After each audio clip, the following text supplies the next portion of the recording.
anti-inflammatories, the natural anti-inflammatories of omega-3 fatty acids, interact with the disease processes that I just presented to you? Well, it does reduce inflammation in rheumatoid arthritis. 2.7 grams to 3 a day markedly reduces the number. In clinical studies, randomized controlled studies clearly support this. The Journal of Rheumatology, this study gave better, basically it says that improvement in morning stiffness as well as overall assessment of rheumatoid symptoms with fish oil.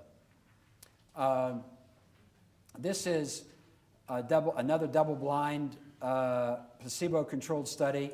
They were able to reduce their non-steroidal requirements without any deterioration or clinical activity of rheumatoid arthritis. So in rheumatoid arthritis, there's absolutely no doubt in my mind that this is something that everybody should be on. Now, to my amazement, when I talk to rheumatologists, I ask them, well, why don't you put your patients on fish oil? Well, these drugs are more effective. The non-steroidals that give you heart attacks, strokes, and ulcers are better. And I say, okay. And the same thing in cardiovascular disease, which is even more impressive. Consumption of omega-3s is inversely associated with the incidence of cardiovascular disease. And this is in relatively low doses. 1 gram per day has been shown to reduce the risk of heart attacks by inhibiting coagulation, reducing inflammation, and modifying plasma lipid and lipoprotein concentrations. I have a congenital history. My father had a very high cholesterol level and died of a heart attack at age 60. I've had no matter what, running Ironman triathlons, my cholesterol and triglyceride levels were 220, 240, no matter how much I exercised. And I started to take omega-3s, and my cholesterol dropped to 180, 190. My triglycerides are quite within the normal range, and that was the only thing I changed. I thought, gee, since I'm exercising like a fool and a fiend, everything should be in balance. It doesn't quite work that way. Anyway, it really does work in that regard. This is the American Heart Association, their scientific statement, the AHA, and basically they recommend 1 gram per day. They recommend it through diet, but also supplements could be a component of the medical management of hypertriglyceridemia, in which other doses may be needed. And on coronary artery bypass graft patency, an excellent study showed that were found to be as effective as heparin and aspirin in vein graft patency. When I operate every Monday, Wednesday, and Friday, my scrub sink is shared with the head of cardiovascular surgery, who's doing open heart operations in one room, and I'm doing brain operations in this room, and we often sit at the sink together and wash our hands and talk about the Steelers and other things. And I asked him, I said, do you use omega-3 fatty acids in your patients? What's that? I'm telling you, and one of my friends who's an invasive cardiologist who does thousands of cardiac caths a year, in which this has been shown to maintain vein patency after cardiac caths. You use fish oil in your patients. Well, we use aspirin, we use this, we use that.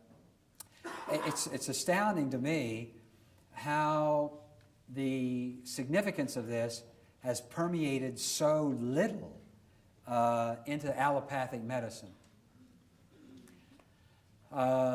This is a great slide. Atherosclerosis, cod liver oil, and hyperlipidemic swine models. And I'm going to show you what Krispy Kreme donuts does to your arteries. This is these are pigs fed Krispy Kreme donuts. But this was Krispy Kreme donuts with fish oil. This is the New England Journal of Medicine.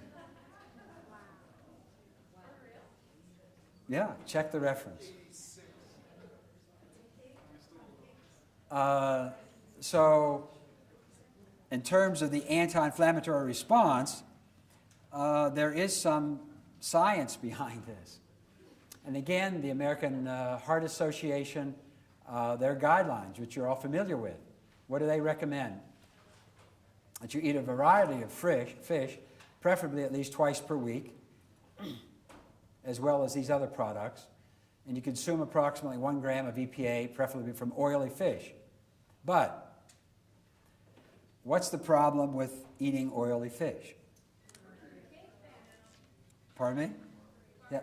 Mercury, PCBs, dioxins are all high. There was a recent, a few weeks ago, in the Wall Street Journal, I think it was the front page, there was a story featuring a mother who read that fish helped stimulate the growing and developing brain, which I'm going to touch on. So she was feeding her son every day a can of albacore heavy tuna. And the kid became progressively demented and developed spasms of his arms and legs, was losing vision, and they found that he had mercury intoxication from the tuna that he was eating. And this was in the Wall Street Journal not too long ago. So vascular disease and stroke, basically what we're saying. This is an area that I'm very interested in. How many women in this audience have had a child? Wow, working moms. Well, it's fascinating to me in terms of the neuronogenesis, or the development of the human brain. All of us have experienced, thank God, and also what happens in the 3rd trimester of pregnancy. Does anybody have any idea how many, you know what the neurons are? Neurons are the cells of the brain that do all the work. How many neurons are formed per hour in the last trimester? Actually, no, it's per minute. Per minute in the last trimester of pregnancy. 250,000. 250,000 neuronal cells are formed, or about 150, no, that's a minute, about 150 billion, correction, 1.5 billion an hour. That's the production of cells that's going on in the fetal brain. Now, that eventually gets us up to how many cells in the human brain by the time we're finished? 100 billion. 100 billion neurons are in our brain. Each of these neurons has up to 10,000 separate connections, or synapses. So it gives you some idea of the complexity of the human brain. How many stars are in our Milky Way? About 100 billion. So basically what you're carrying around inside your cranium is the macrocosm of the galaxy within the microcosm of your brain. Kind of an awesome thought when you think about it. Each of these cells in your brain are formed, are encompassed by a membrane, right? The cellular membrane.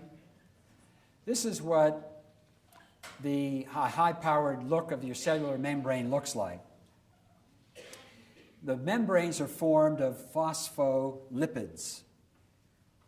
And what's the most important ingredient of the phospholipid? Which lipid? Which one?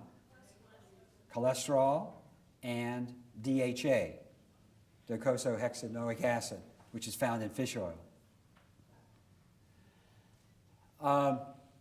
All sorts of studies now coming out on mental health and memory, and results in increased in the old rat hippocampus. The hippocampus is that area, the temporal lobe of the brain, that observes memory.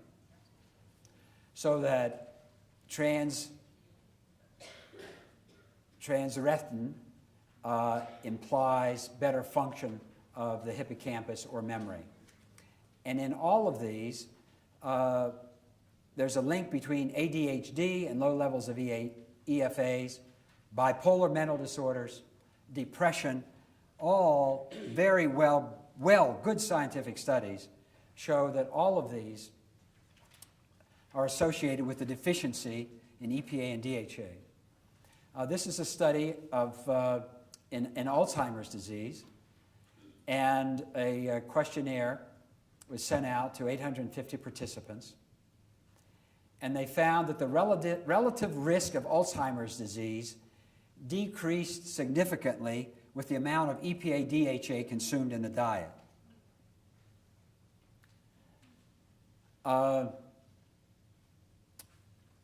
And the corollary is also true. A high intake of hydrogenated fats increased the risk of Alzheimer's disease by 360%.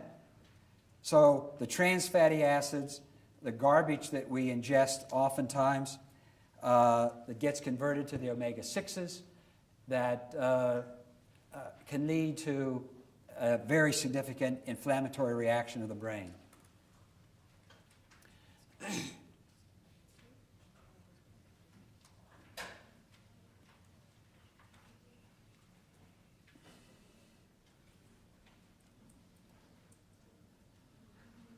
So,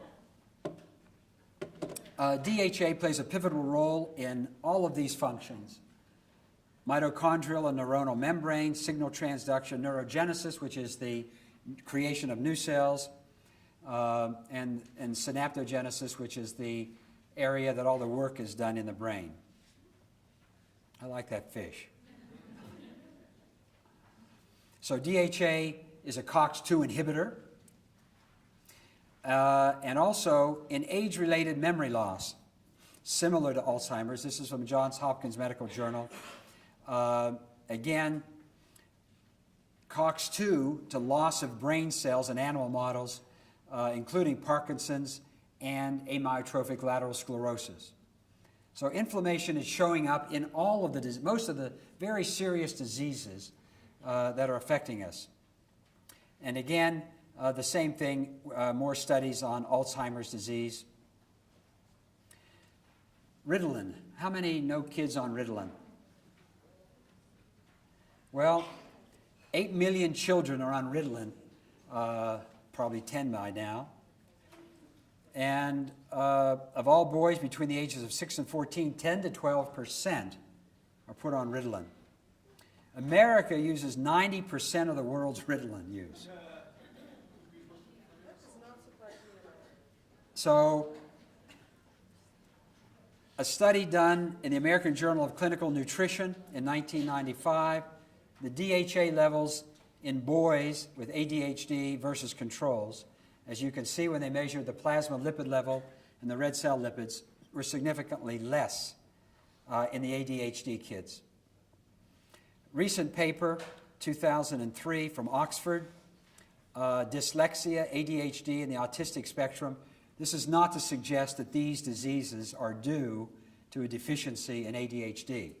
There are other causes for autism and dyslexia, probably on a congenital and a wiring basis in our brains. But clearly, there are imbalances in these kids who have these diseases in terms of their EPA-DHA levels. And this is something that I found incredible from Lancet, the American Journal of Clinical Nutrition, that essential fatty acids improve infant IQ. It kind of makes sense when you think about it, but there are now studies showing that the role of essential fatty acids really significantly helps. And in major depression, there's an excellent book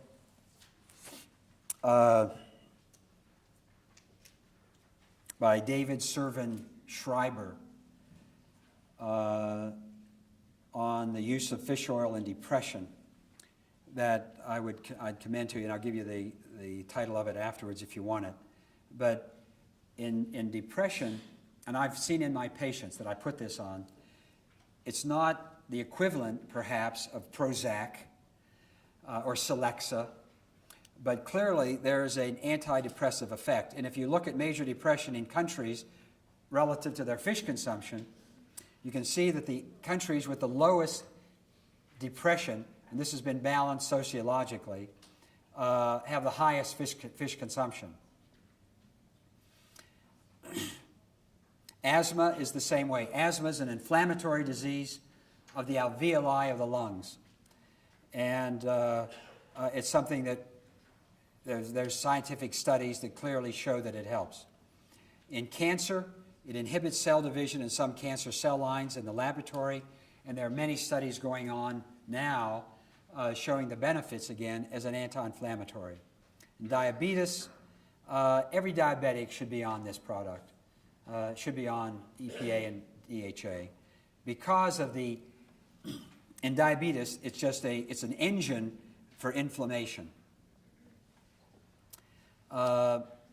And again, omega-3s have a favorable effect on the triglyceride levels relative to placebo in diabetics. I mentioned to you earlier about herniated discs and the pain that's caused. As I mentioned to you, as a surgeon, I'm operating on this problem 2 to 3 times a week. And basically, this is what a discal herniation looks like on an MRI, the arrows pointing to the fragment that has gone through the annulus and is sticking up against the nerve and the spinal cord. And basically, it's all microsurgery or now endoscopic, which we're also doing. We make an incision that's about 1.5 centimeters long, and with a high-speed drill working through the microscope, this is what the herniated disc fragment looks like. It's removed. It's Band-Aid surgery, outpatient surgery now, and it is minimally invasive. And we operated on one of the Steelers and had him back playing football 1 month following this operation. So surgery's good. I mean, it can work in the highly selected patients. But I see hundreds of patients a year who have back pain, neck pain, who come in on Vioxx, Celebrex, Motrin. And I did a study, and I evaluated them, and I put them on 2.4 grams a day of fish oil. 60% were able to get off of their non-steroidal anti-inflammatories with no side effects. And 77% were satisfied, 86% plan to continue.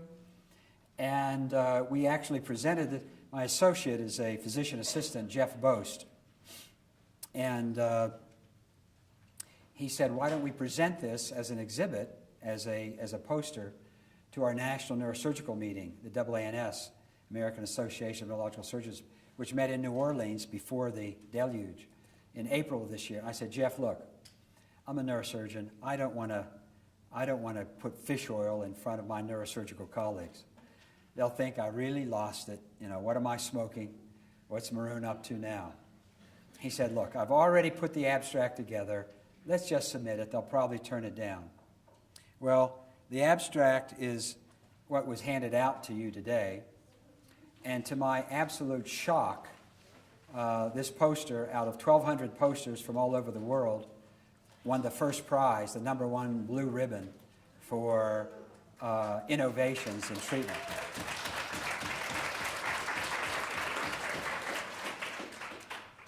Now that doesn't discount the fact that the head of the poster committee was my close friend. But he also was very attuned to innovations in this area. So why do these drugs, the non-steroidals and fish oil, have similar effects? Well, I've gone through all of this with you, and you see the side effects as well. Well, the fish oil market. You all probably know more about this than I do, but I'm told that it's the fastest expanding supplement in health food stores. Is that your understanding? In terms of fish oil. And it's after hearing what I just presented, it shouldn't come as any surprise. Well, what's the problem with fish oil in terms of all of the taking on all comers? Well, we talked about one problem, the contamination and how it's processed. And as you know, unless fish oil is extracted from the fish in a nitrogen environment, it becomes rancid very quickly. In other words, if you do it in air, you take a fish and you crush it and you take the oil, and you don't do it in a nitrogen environment, it becomes oxidized, and oxidation of fish oil leads to rancidity, and rancidity leads to burping and taking stuff that you shouldn't take. And you burp it up and you can't digest it and you can't keep it down. The body repels it rather than takes it. And also you need the right kind of fish.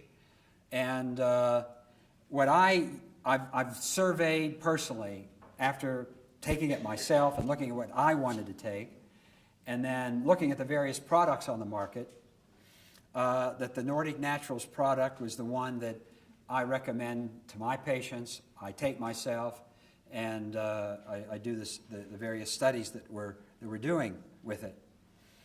And there's another study I have to tell you. I see the youth of the audience, and this is something I'd like you to try yourself. My cousin has a bar in Wheeling, West Virginia, mostly college students. And Jeff Boast and I were at a meeting about 6 months ago, and we had 4 days and nights together. And Jeff doesn't shave his legs, and I hated it.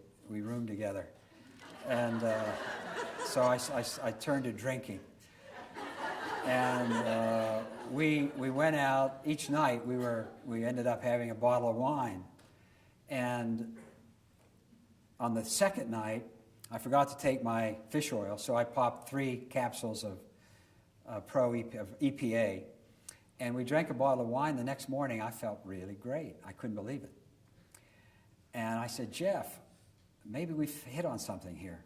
So the next night, we did the same thing, and we found out that it really obviated a hangover. So we did a very pilot study with my cousin's bar. And we've got 50 responses from college kids. 80% said that they could drink up to 8 drinks, 8 beers. I mean, I said, my God, I'd be comatose. And they felt pretty good the next day. So what I'd encourage you to take these bottles, and when tonight, before the party, take a couple capsules and then hit it hard.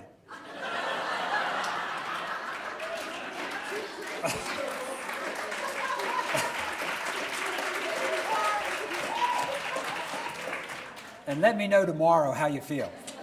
Maybe we can report it. Anyway, why this brand? I told you about Nordic Naturals. If you look at and I've gone through the process that they use in terms of the molecular distillation process and the way they remove contaminants, the way they process it, the way they store it. And if you look at their test results on purity and freshness, it really is at the top of the list in terms of the products. This is why I take it myself. Now, there are other natural therapies in terms of attaining balance in your life that I'm not going to get into in terms of exercise, meditation, prayer, and the other aspects of your diet. But I like this quote at the end. And one might therefore say of me that in this talk I have made a bunch of other people's flowers, and that of my own I have only provided the string that ties them together. I've taken a whole lot of information from a lot of different sources and synthesized it for you to give you an overview of what I think is the best way to attain balance in your life. We've talked about the emotional balance. We've talked about the physical balance.